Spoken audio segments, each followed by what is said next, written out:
लता के दोनों बच्चे रिया और आंसू शोर कर रहे हैं। लता मुश्किल से अपने दोनों बच्चों को आंखें दिखाकर चुप कराती है। फ्लाइट के पायलट का नाम अनाउंस होने ही वाला है और धड़कन एक पल को रुक जाती है और फिर थकी सी ठंडी सांस वापस निकल जाती है। उसका नाम नहीं था। पता नहीं कभी यह रुकी सांस उल्लासित होकर बाहर आएगी भी या नहीं। वापस शिथिल होकर सर पीछे को टिका दिया। जब से यहाँ वहां से उड़ती हुई खबर उसके कानों तक पहुंची है कि रुद्र ने डोमेस्टिक एयरलाइंस ज्वाइन किया है, हर बार कैप्टन का नाम ध्यान से सुनती है कि शायद वही हो, जबकि उसे पता भी नहीं कौन सी एयरलाइंस ज्वाइन की है। एयरपोर्ट पर भी बच्चे और ट्रॉली संभालते हुए खोजी निगाहें दौड़ती रहती हैं और लगता अभी किसी तरफ से रुद्र का हंसता चेहरा सामने आ जाएगा। हर सोशल नेटवर्क पर भी उसे ढूंढने की कोशिश की, पर निराशा ही हाथ आई। पर क्यों, किस लिए उसे ढूंढने की कोशिश कर रही थी? यह प्रश्न खुद से भी कई बार पूछ चुकी, पर उत्तर कोई नहीं मिला और अपनी बेवकूफी पर हंस भी पड़ती है। रुद्र का 7वीं क्लास वाला चेहरा ही सबसे पहले जहन में आता है, जब वह पहली बार उस पर इतना हंसा था। पर तब तो वह कितना रोई थी। एसएसटी के नए वर्मा सर आए थे। आते ही डस्टर पटका और रौबेली आवाज में सबको नोटबुक निकालने को कहा। फिर बहुत सारे प्रश्न दिए लेसन के हल करने को, जबकि कापियां जमा कर ली चेक करने के लिए। उनसे डर तो गए थे सब, पर कितनी देर शांत रह पाते। धीरे धीरे बातें शुरू हो गई। आंचल, पूजा और लता भी सिर जोड़े नए पिक्चर की कहानी सुनने लगी, जो पिछले हफ्ते की पूजा अपने नए जीजाजी और दीदी के साथ देखकर आई थी। अक्सर सीरियल और मूवी की स्टोरी क्लास में ऐसे ही सुनने को मिलती थी। बीच बीच में वर्मा सर के चिल्लाने की आवाज आती रहती, पर वे लोग तो इतना धीरे बोल रही थी। वर्मा सर शायद पीछे बैठे लड़कों पर नाराज हो रहे थे। अचानक जोर का एक चौक का टुकड़ा उसके सिर से टकराया।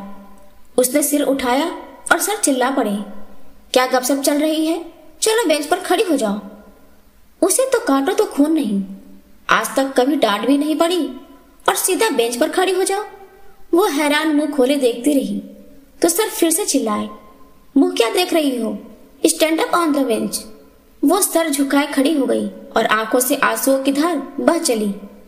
पूरा क्लास सकते में था, इसलिए नहीं कि सर चिल्ला रहे थे, इसलिए कि वह बेंच पर खड़ी थी।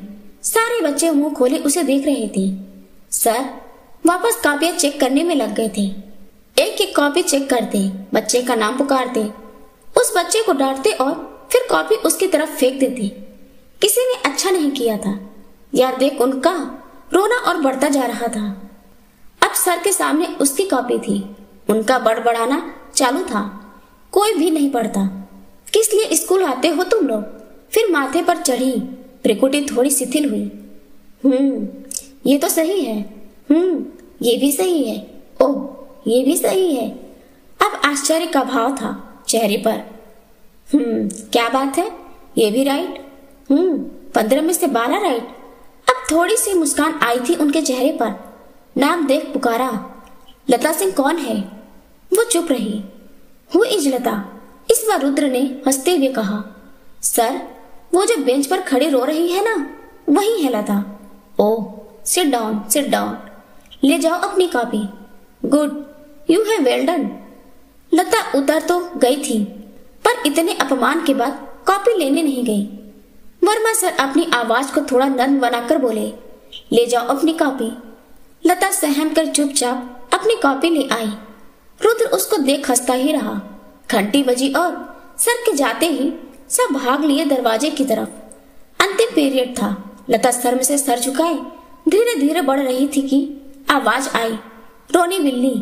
खुली आंखों से देखा तो रुद्र और उसके 4-5 शैतान दोस्त हंस रहे थे। बस तभी लता के मन बिस्बेल के बीच पड़ गए। फिर उस दिन के बाद तो रुद्र कोई मौका नहीं छोड़ता उसे चिढ़ाने का। रुद्र उसी की कॉलोनी में 5 घर छोड़कर रहता था। साथ खेलने वाले सारे बच्चों को पता चल गया था। क्लास में लता को बेंच पर खड़े होने की सजा मिली थी और वह रोई थी। खेल में भी रुद्र इतना तंग करता कि वह रो ही देती। लुका छिपी खेलते तो पता नहीं कहाँ छुपा रहता। और फिर उसे थप्पा कर देता। बार बार उसे ही चोर बनाना पड़ता। अंत में तंग आकर वह रो देती। वह रुद्र को गुस्से में घूरती और वह दांत दिखाता रहता। पर इस बार गुस्से में घूरने की बारी रुद्र की थी। जब 5th मंथली एग्जाम में वह फर्स्ट आई थी और रुद्र को बहुत कम नंबर मिले थे। हर शाम की तरह वह पूजा के साथ बाहर घूम रही थी। रुद्र के घर के सामने से गुजरते हुए पूजा ने बताया कि आज अचानक वह रुद्र के घर गई तो देखा आंटी रुद्र को आंगन में दौड़ा दौड़ा कर मार रही थी और वह बोलती जा रही थी, लता लड़की होकर भी फर्स्ट आ गई, इतने अच्छे नंबर लेकर आई और तुम मुश्किल से पास हुए, अब भागते किधर हो। उस दृश्य की कल्पना कर वह दोनों हंस पड़े। उसी वक्त रुद्र घर से बाहर आ गया। दोनों अचकचाकर चुप हो गई, पर रुद्र समझ गया कि वे दोनों उसी पर हंस रही थी। उसे इतने गुस्से से घूरा कि अगर किसी देव ने कभी प्रसन्न होकर उसे कोई वरदान दिए होते तो वो भी वहीं भस्म हो जाती। उस विष बेल पर अब पत्ते निकल आए थे। स्पोर्ट डे के दिन रुद्र का ही बोलबाला रहता।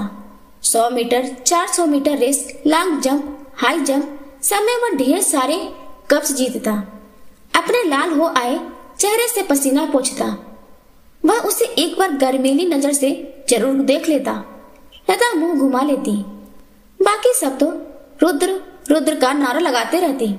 उसे बधाई देने सभी लड़कियां जाती, पर वह दूर ही खड़ी रहती। रुद्र तो कभी उससे बात भी नहीं करता और इतना परेशान करता है, फिर वो क्यों जाए बधाई देने। मिस बेल अब बढ़ती जा रही थी। धीरे धीरे रुद्र ने शाम को उन सबके साथ खेलना छोड़ दिया। अब वह मैदान में बड़े बच्चों के साथ क्रिकेट और फुटबॉल खेलने जाता। क्लास पर क्लास बढ़ते गए, पर स्कूल में तंग करना वैसे ही जारी रहा। रुद्र की ड्राइंग बहुत अच्छी थी, जबकि उसकी कमजोर फिजिक्स के ड्राइंग्स तो वह फिर भी कर लेती, पर बायोलॉजी के ड्राइंग्स में उसकी जान निकल जाती। कुछ भी ठीक से नहीं बना पाती। जब प्रैक्टिकल बुक जमा होती करेक्शन के लिए, वह सोचती बस रुद्र की नजर न पड़े, पर रुद्र किसी न किसी की बुक ढूंढने के बहाने देख ही लेता और देखकर मजाक के ऐसे ऐसे मुंह बनाता कि उसकी झुकी गर्दन शर्म से और झुक जाती। अब वह गर्ल्स कॉलेज में आ गई थी। रुद्र से पीछा छूटा, पर कहीं उसके तानों की इतनी आदत पड़ गई कि क्लास में सब सुना सुना लगता। रुद्र के घर के बिल्कुल बगल में एक वालिया अंकल ट्रांसफर होकर आए थे। उनकी 2 बेटियां थी। दोनों का रुद्र के घर में आना जाना था। उनसे हमेशा रुद्र को हंसकर बातें करते देखती तो आश्चर्य होता। उसे तो लगता था रुद्र को लड़कियों से ही चिढ़ है, पर उसे क्या, जिससे मर्जी हो उससे बात करे। एक बार वालिया अंकल के यहाँ गई थी। बाहर ही उनकी बेटी निकिता मिल गई। वो ऊन की सलाइयां रुद्र की माँ को देने जा रही थी। उसे भी कहा, चल मेरे साथ, मैं नहीं जाती रुद्र के घर। क्यों? ऐसे ही। उसके यहाँ कोई लड़की भी नहीं तो क्या हुआ? रुद्र तो तुम्हारे ही क्लास में था स्कूल में, पर तुम लोग कभी बात भी नहीं करते। झगड़ा है क्या उससे? नहीं, झगड़ा क्यों होगा? अरे झगड़ा तो किसी भी बात पर हो सकता है। वैसे रुद्र घर पर है नहीं, अभी अभी उसे बाहर जाते देखा है। बता ना, झगड़ा है उससे? नहीं बाबा, कोई झगड़ा नहीं, चलो चलती हूँ। निकिता की बातों से बचने को वो साथ चल दी। वो हर कमरे में आंटी अंकल कहते घूमने लगी, पर आंटी कहीं नहीं थी। तुम यहीं रुको, मैं छत पर देखकर आती हूँ। वह रुद्र का कमरा था। वह उसकी टेबल पर जाकर उसकी किताबें उलट पलट कर देखने लगी। देखूं कुछ पढ़ता भी है या बस वैसे ही कोरी है। पहले नोटबुक जो खोली, देखा सुंदर सा एक फूल बना हुआ है। ठीक ही सोचा था उसने। अब अभी नहीं पढ़ता, यह चित्रकारी करता रहता है। पर तभी ध्यान से जो देखा तो देखा फूल के बीच में बड़ी खूबसूरती से लिखा हुआ है लता। उसके दिल की धड़कन अचानक बढ़ गई। फिर तो जल्दी जल्दी कई नोटबुक पलट डाले और तकरीबन सब में फूल पत्ती बेल बने हुए थे और बीच बीच में लिखा हुआ था लता। एकदम से डर गई वह, पसीने से नहा गई, जल्दी से बाहर निकल आई।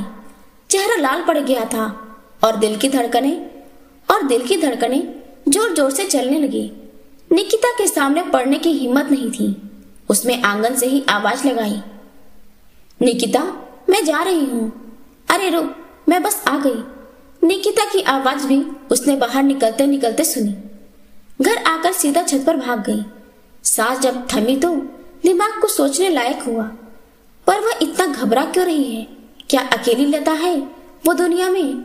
उसके कॉलेज में लड़कियां भी तो पढ़ती हैं, उनमें से ही कोई होगी, या क्या पता जिन प्रोफेसर के यहाँ ट्यूशन पढ़ाने जाता है उनकी बेटी का नाम हो लता। उसका नाम कैसे हो सकता है? उसके पढ़ाई में तेज होने के कारण रुद्र से तो उससे बचपन से ही नफरत करता है। सभी लड़कियों से बात करता था, एक सिर्फ उससे दूर रहता है। दूर ही नहीं, हमेशा नीचे दिखाने की कोशिश। अब उसका नाम कैसे लिख सकता है? इम्पॉसिबल। उस मिस बेल में अमृत धारा कैसे बह सकती है? और अगर सच में लिखा हो तो ना, वह तो इतना हैंडसम है, इतना स्मार्ट, और वह कितनी छुई मुई सी है, बस किताबी कीड़ा। उसे तो कोई अपने जैसी स्मार्ट लड़की ही पसंद आएगी, जो जिसे चाहे मुंह पर जवाब दे दे। उसकी तो किसी को देखते ही जुबान तालू से चिपक जाती है। बेकार में सपने बुन रही है वह। ये जरूर कोई और लता है, नहीं तो क्या? अब तक वह एक बार भी नजर उठा उसे देखता भी नहीं। इतनी सारी लड़कियों से बात करता है सिवाय उसके। इसका मतलब वह उसे पसंद नहीं करता। हाँ, उसे तो उसके जैसा ही कोई पढ़ाकू पसंद करेगा। मोटी कांच के चश्मे वाला, चिपके बाल, पूरी बाह की शर्ट, गले तक बंद बटन। फिर जैसे अपनी कल्पना से ही घबरा कर उठकर लता नीचे भाग गई। अच्छा है कि माँ घर में नहीं थी, वरना उसका बदहवास चेहरा देख पूछी पड़ती। उसने सोफे पर लेटे टीवी ऑन कर दिया। कुछ तो ध्यान बटे, पर स्क्रीन पर तो एक सुंदर सा फूल दिख रहा था। उसके अंदर लिखा था लता। घबरा कर आंखें बंद की तो पलकों में भी वही फूल मुस्कुरा उठा। उसने कुशन उठाकर जोरों से आंखों पर भींच लिया, पर इसके बाद से वह काफी डर गई थी। बालकनी में खड़ी रहती और दूर से भी रुद्र को आते देखती तो दिल की धड़कनें तेज हो जाती और वह झट से छुप जाती। लगता जैसे सबकी नजरें उन दोनों को ही देख रही हैं, जबकि बार बार खुद से कहती वो फूल वाली लता कोई और है। वो तो हो ही नहीं सकती। रुद्र आजकल दिखता भी कम। निकिता बताती बहुत मेहनत से पढ़ाई कर रहा है। उसका मन होता कहे जरा उसकी कापियां पलट कर देखो, पढ़ता है या ड्राइंग करता है। पर जब रुद्र का 12वीं का रिजल्ट आया तो सब हैरान रह गए। रुद्र को फर्स्ट क्लास मिला था। उसके बराबर में आ गया था वह, जो लता के पापा को शायद अच्छा नहीं लग रहा था। बार बार कहते लड़कों का कुछ पता नहीं, कब पढ़ने की लगन लग जाए। माँ बहुत खुश थी, कहती चलो अच्छा हुआ। रुद्र की माँ की चिंता दूर हो गई। हमेशा कहती थी तुम्हारी तो बेटी है, वो भी इतनी तेज पढ़ने में, स्मार्ट है, और रुद्र तो लड़का होकर भी नहीं पढ़ता, कैसे मिलेगी उसे अच्छी नौकरी। रुद्र का अच्छा रिजल्ट उसे इस शहर से भी दूर ले गया। वह बड़े शहर में पढ़ने चला गया। जाने के एक दिन पहले कई बार रुद्र को उसके घर के सामने से आते जाते देखा, पर हर बार वह दीवार के ओट में छिप जाती। हिम्मत ही नहीं हुई रुद्र के सामने आने की। धीरे धीरे समय सरकता गया। लता ने भी खुद को पढ़ाई में झोंक दिया। अपने भविष्य की रूपरेखा भी तय कर ली। ग्रेजुएशन के बाद कंपटीशन एग्जाम देगी और फिर एक बढ़िया सी नौकरी, बड़ी सी टेबल होगी, फाइलों से लदी, सामने चपरासी हाथ बांधे खड़ा रहेगा। वाह, क्या रुतबा होगा उसका।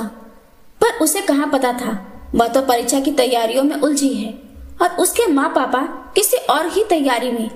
यूं ही पढ़ाई से ब्रेक लेने के लिए किचन में कुछ डब्बे टटोलने आई तो बरामदे में बैठी माँ और पड़ोस वाली चाची का स्वर कानों में पड़ा। अब बेटी के भाग्य हैं, और क्या। घर बैठे तुम्हें इतना अच्छा लड़का मिल गया नेहा, लता के लिए, रीना चाची कह रही थी। हाँ वो तो है, हमने अभी कहाँ को सोचा था। वो तो उसकी बुआ आई थी, उन्होंने ही बताया। उनके पड़ोस में एक बहुत अच्छा लड़का है। अब बेटी के भाग्य हैं, और क्या। उन लोगों को बस अच्छे घर की सुंदर, संस्कारी और पढ़ने में तेज लड़की चाहिए। अरे तेज लड़की मतलब नौकरी करवाएंगे क्या? लड़का अच्छा कमाता तो है। सच कहूं तो मैं भी ऐसे ही हैरान हो गई थी, पर सरिता जी ने जब बताया सुनकर कुछ अजीब ही लगा। लता बहुत देर तक सुबकती रही। उसने अपना चेहरा तकिए में छिपा लिया। अब तो उसका पढ़ने का भी मन नहीं होता, पर मन को बहलाने का कोई दूसरा साधन भी नहीं था। नोटबुक खोलती तो बार बार रुद्र के बनाए फूल पत्ती दिखने लगते, पर खुद को ही डांट देती। पता नहीं किस लता का नाम वह लिखता रहता है, और वह दिवा स्वप्न देख रही है। एग्जाम्स खत्म हो गए और उसकी शादी की तैयारियां शुरू हो गई। घर जिस तेजी से मेहमान से भरने लगा, उतनी तेजी से ही उसके दिल में खालीपन उतरने लगा। कोई उत्साह उमंग मन में जागती ही नहीं। उसने इस जीवन की कल्पना तो कभी नहीं की थी। उसके मन की इच्छा को भली भांति जानते हुए भी अगर माँ पापा ने उसे एक बोझ समझकर दूसरे हाथ में सौंप गंगा नहा लेना चाहते हैं तो ऐसा ही सही। उसका मन इतना अवसाद से घिर चुका था। आज उसकी शादी थी और उसे पीली साड़ी पहनना, आंखों में काजल लगा एक कमरे में बिठा दिया गया था। सारे भाई बहन मेहमान चाहते हुए रंग बिरंगे कपड़ों से सजे समरे इधर से उधर दौड़ते रहते। पल भर को हम उम्र बहनें पास आ बैठी, फिर ही करती हुई बाहर चल देती। बस चुपचाप एक चटाई पर बैठी रहती। तभी माँ की तेज आवाज कानों में पड़ी। अरे रुद्र की माँ, कहाँ जा रही हैं? खाना खाकर जाइए। कुछ दिनों से घर में सब चिल्ला चिल्ला कर बातें करते, धीरे बोलना सब भूल ही गए थे। पिछले 2 दिन से ज्यादा करीबी लोगों का खाना लता के घर ही होता था। बस समय समय पर वे लोग कपड़े बदल कर आ जाते। बस थोड़ी देर में आती हूँ, रुद्र की ट्रेन का टाइम हो चला है, वो आने ही वाला होगा। अच्छा, रुद्र आ रहा है? आप तो कह रही थी उसकी छुट्टी नहीं। हाँ, पहले तो उसने यही कहा था, पर कल कहा कि 2 दिनों के लिए आ रहा है। बहुत अच्छा हुआ। कॉलोनी के लड़के ही काम नहीं संभालेंगे तो कौन संभालेगा? जल्दी आइए उसे साथ लेकर। यह सुनते ही लता को जैसे जोर का चक्कर आ गया। क्यों आ रहा है वो? क्यों उसके लिए सब कुछ इतना मुश्किल बना रहा है? क्या पहले ही यह रास्ता कम दुष्कर नहीं? पर रोक नहीं सकती खुद को। खिड़की पर जा खड़ी हुई। घंटे पर खड़े रहने के बाद जब पैर दुखने लगे, तब जाकर उसकी नजरों के फ्रेम में एक एक आकृति दिखाई दी और वह घबराकर चटाई पर आकर वापस बैठ गई और अपना चेहरा घुटनों में छिपा लिया। बरामदे में रुद्र के पदचाप के साथ उसकी आवाज, नमस्ते आंटी जी। प्रणाम दीदी। प्रणाम दादी सुन रही थी। जरूर छोटू को ढूंढ रहा होगा, पर उसकी पदचाप तो कमरे तक आती जा रही थी और पर्दा उठा वह अंदर दाखिल हो गया। उसकी झुकी गर्दन और झुक गई। लता, इतने दिनों में पहली बार रुद्र ने बिना किसी व्यंग के उसका नाम पुकारा, पर उसका झुका सर नहीं उठ सका। लता, क्या हमेशा नाराज ही रहेगी? गीली हो आई थी रुद्र की आवाज और उसकी आंखों से आंसू की धार बंद चली। Okay, no problem, it's fine, you take care. और बहुत ही भारी थके कदमों से वह बाहर निकल गया।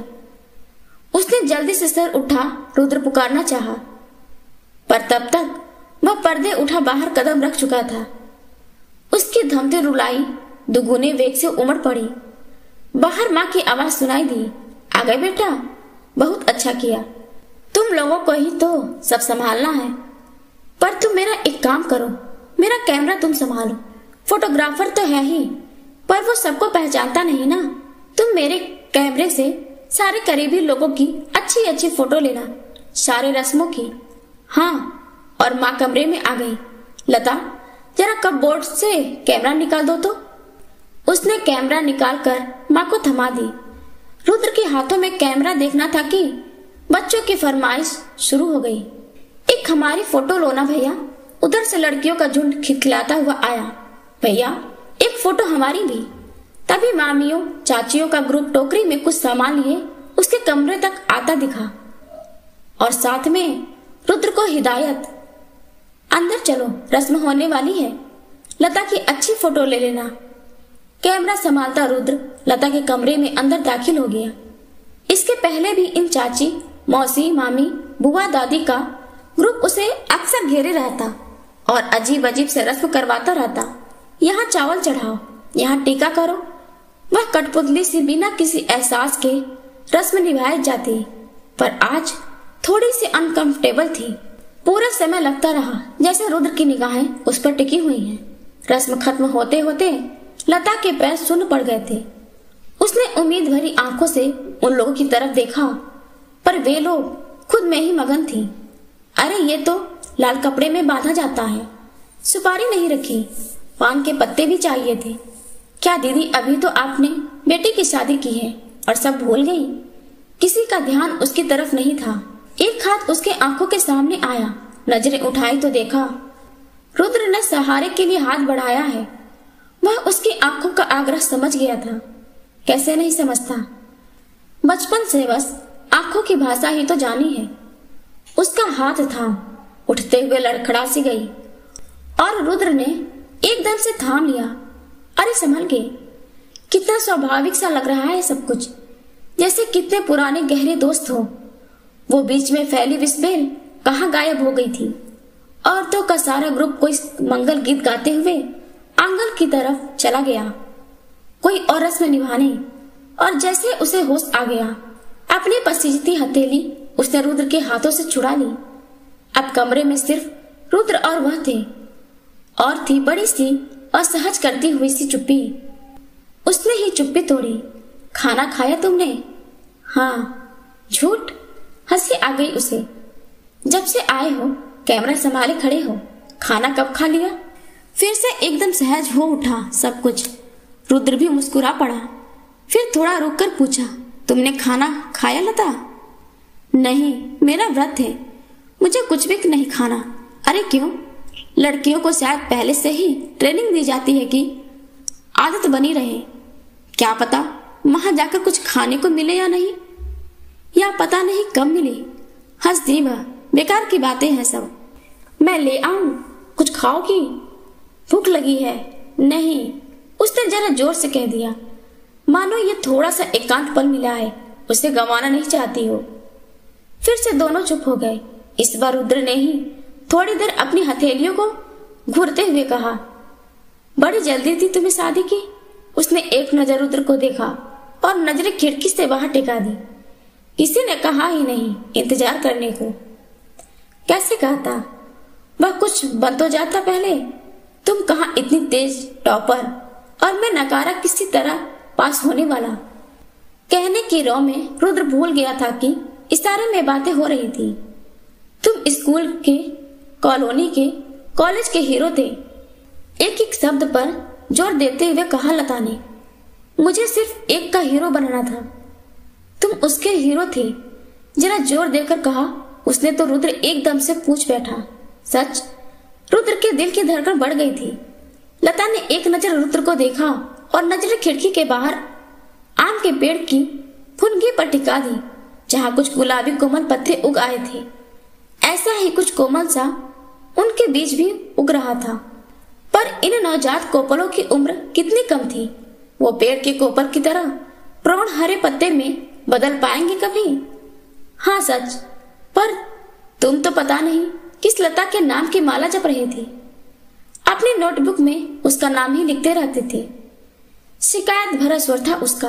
व्हाट? बुरी तरह चौंक गया वह। उसकी असहजता पर मुस्कुरा पड़ी वह।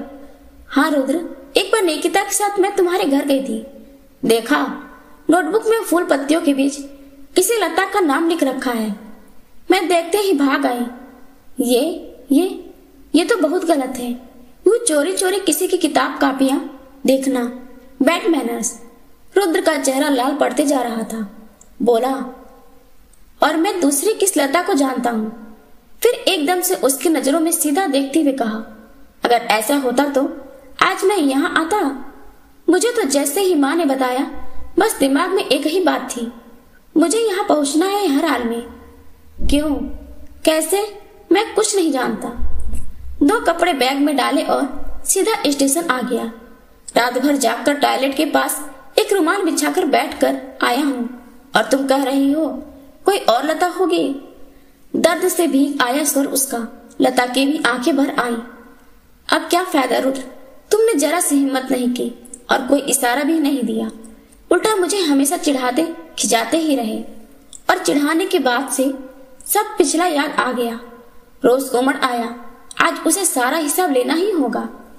वह एकदम से बोल पड़ी, तुम मुझे इतना चिढ़ाते रुलाते क्यों थे? तुम्हारी अटेंशन पाने को इतना भी नहीं समझती थी पगली? हाँ, नहीं समझती थी, और जब समझने लगी तुम दूर चले गए। निराश होकर बोली वह, पता नहीं लता, मुझे क्यों तुम हमेशा डरी सहमी सी लगती थी। लगता था तुम्हें किसी की सुरक्षा की जरूरत है। तुम्हें याद है, हमेशा मैं तुम्हारे पीछे आता था और किसी को आवाज देकर जता देता था कि मैं पीछे ही हूँ, पर तुमने कभी एक और मुड़कर भी नहीं देखा। क्या देखती, मैं तो डर जाती थी। अब फिर कुछ चिढ़ाओगे? बेवकूफ हो तुम बिल्कुल। स्कूल में और किसी लड़के ने कभी कुछ कहा, तंग किया, परेशान किया? क्योंकि सब जानते थे तुम्हें परेशान करने का हक सिर्फ मेरा है। मैं तुम्हारे काबिल बनना चाहता था। जी जान लगा दी थी मैंने पढ़ाई में। अब क्या पढ़ूंगा, सब छोड़ दूंगा। जुझला गया वह। बेवकूफी की बातें मत करो, मेरी पढ़ाई तो व्यर्थ हो गई। तुम बहुत बड़े आदमी बनना रुद्र, मुझे अच्छा लगेगा। तुमने इतनी जल्दी शादी के लिए हाँ क्यों कहा? रुद्र ने बेवसी से कहा। किसने पूछा रुद्र? हम लड़कियों से कभी पूछते हैं? बता देते हैं बस। कई बार तो तुरंत बताते भी नहीं, तो सूरज से पता चलता है कि उसकी शादी ठीक हो गई है। गला भर आया उसका। रुद्र भी चुप हो गया। फिर शायद उसे थोड़ा सहज करने के लिए मुस्कुराता बोला, तुम तो ऊंची डाली पर लगी उस फूल के समान थी, जहां तक पहुंचने के लिए मैं इतनी मशक्कत कर सीढ़ी तैयार कर रहा था, और तुम बीच में ही किसी और की झोली में। आगे के शब्द रुद्र ने अधूरे छोड़ दिए। अंकल जी ने बहुत अच्छा लड़का ढूंढा होगा। Must be a good catch, वरना तुम्हारी पढ़ाई, तुम्हारा कैरियर यूं बीच में नहीं छुड़वा देते। बहुत काबिल होगा। उदासी घिर आई थी उसके लहजे में, जिसने लता को भी कहीं गहरे छू लिया। मैंने उसे नहीं देखा रुद्र, मुझे बहुत डर लग रहा है। अनायास ही थरथरा आई आवाज उसकी। रुद्र का मन हुआ उसे आगे बढ़ गले से लगाकर उसके अंदर का सारा डर सोख ले। एक आवेश सा उमड़ा, पर उसकी पीली साड़ी और मेहंदी रचे हाथ दिख गए, जो किसी और के नाम के थे। वैसे ही जड़ बना बैठा रहा। वह रुद्र से लता की पहली और आखिरी आत्मीय बातचीत थी। बड़ी दीदियां उसे तैयार करने संवारने ले गई। रुद्र भी नहीं दिखा। फिर जब स्टेज पर जयमाल के लिए सब लेकर जा रहे थे, देखा रुद्र कैमरा लिए बिल्कुल सामने खड़ा है। नजरें मिली और वही जमकर रह गई। एक टीस सी उठी दिल में। अब वह किसी और के पहलू में बैठने जा रही है। उसका कदम लड़खड़ा से गए। अरे संभालो, सबको लगा भारी लहंगा पैरों में फंस गया है। स्टेज पर उसका दूल्हा बैठा था। नजर उठाकर भी नहीं देखा उसे। अब तो सारी जिंदगी यही चेहरा देखना है, और स्टेज के नीचे खड़ा चेहरा शायद फिर कभी ना मिले देखने को। सब यत्रवत चलता रहा, पर जब कन्यादान के समय उसे माता पिता के बगल से उठा उस अजनबी के पास बैठाया जाने लगा, तो जैसे अंदर कुछ जोर का दरक गया। सामने निगाहें उठाई तो पाया रुद्र की नजरें उस पर ही जमी हैं। उसने रुद्र की ओर देखा और उसकी नजरों में इतनी शिकायत, इतना उलाहना भरा था कि रुद्र उसके चेहरों की ताप सह नहीं सका। उसने सर झुका, कैमरा किसी और को पकड़ाया और वहां से चला गया, और वह एक अनजान व्यक्ति के पास बिठा दी गई। अब उसका हाथ किसी और के हाथों में सौंप दिया गया था। उसे पता था अब रुद्र नहीं आएगा, और वह उसकी विदाई तक नहीं आया। लता के पापा सिर्फ लता की पढ़ाई की वजह से अपना तबादला कई बार रुकवा चुके थे। अब लता की शादी के बाद उन्होंने भी तबादला दूसरी जगह ले लिया, और रुद्र फिर कभी नहीं मिला। Please tie your seat belt की घोषणा से उसकी तंद्रा टूटी। बच्चों की सीट बेल्ट बांधी, उन्हें जगाया। प्लेन लैंड होने वाली थी। फिर से एयरपोर्ट पर निगाहें इधर उधर भटकने लगी थी। लता को कहाँ पता था उसी समय देश के किसी दूसरे एयरपोर्ट पर यूं ही एक जोड़ी निगाहें उसके लिए भटक रही हैं। जब से रुद्र की माँ को पाया, इसी से पता चला था कि लता अब छुट्टियों में बच्चों को लेकर प्लेन से ही मैके आती है। उन्होंने यूं ही रुद्र से एक बार पूछ लिया, तुम्हें कभी मिली लता? और आगे खुद ही जोड़ दिया, मिल भी गई तो पहचानेगा कहाँ? अब तक कितनी बदल गई होगी। रुद्र ने मन ही मन कहा, माँ वो 90 साल की भी हो जाए तब भी पहचान लूंगा। उसकी आंखें और मुस्कुराहट तो नहीं बदलेंगी, और तब से स्कूल की छुट्टियां शुरू होते ही रुद्र की नजरें एयरपोर्ट पर किसी को ढूंढती रहती हैं। उसकी एयर होस्टेस पत्नी दिया को भी पता है कि बचपन की अपने फ्रेंड लता को वह ढूंढता रहता है। कभी कभी मजाक भी करती है, क्या बात है, कुछ प्यार व्यार का चक्कर तो नहीं था?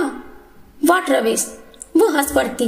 उन लोगों के बीच जो भी था उससे वह कोई नाम दे सकता है क्या? फिर क्यों इस तरह उसे ढूंढते रहते हो? दिया उसे थोड़ा और चिढ़ाती है। यही सवाल तो रुद्र 1000 बार खुद से भी पूछता रहता है, क्यों, किस लिए? पर जवाब कोई नहीं मिलता। लेकिन हर बार वह उसका इंतजार करता ही रहता और शायद करता ही रहेगा जब तक उससे एक बार मुलाकात न हो जाए।